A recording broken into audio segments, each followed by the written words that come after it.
had a question about the paddles, so how to choose the right paddle for yourself, you know.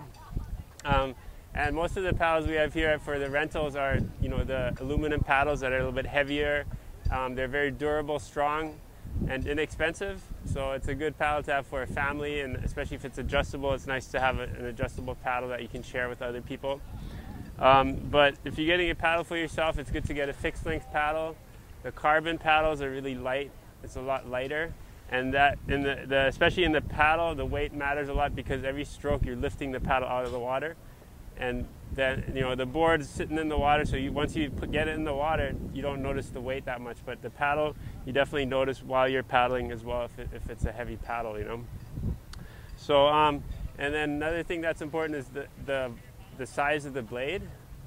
And it's kind of like having the gears on a bicycle. Like a smaller blade will be like a lower gear on a bicycle. Like if you're in first gear on a bicycle, it's easy to get it going and accelerate.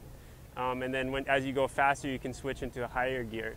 But, you know, basically on a paddle, you only have one gear, so you want to have a blade that's not too big, so it's not really hard to pull it through the water. It's like a really big blade will make it it'll feel hard and heavy, you know.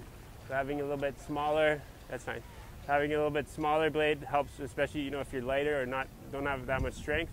Don't get a huge paddle, you know. The bigger paddles are for guys that are real strong or want to race on it or going, you know, on downwinders and so on. And when you're starting out, you want a blade that's not too big, maybe 90 to 100 square inches.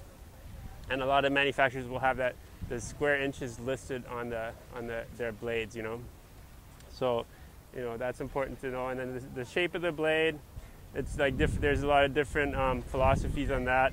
But, you know, there's some blades that are shorter and wider, and they can have the same surface area as a blade that's long and narrow, you know, and it'll just feel different. Like the narrower blade will kind of it'll feel a little bit lighter through the water, but the shorter blade, obviously it's easier to plant it in the water. You don't have to go as deep to get it into the water.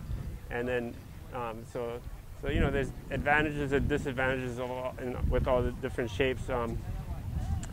Okay, so and then in terms of the length, when you're paddling, the blade should be fully in the water, right? So basically, this is the part that sticks out of the water, and like a good indicator for length is if you can comfortably reach over it like this or if you stretch out and you can reach over it, or if you just comfortably put your hand over your head. Like this is my surfing paddle. This is the paddle length I kind of like for surfing. If I'm racing, I'll even go a little bit longer than this, a couple inches more. And then some people like to go a little bit shorter, like a shaka sign over your head. That's about 6 to 8 inches. So somewhere in that range is a good length of paddle for you. And it's good to try a few different things, but usually a longer paddle will help you be more upright.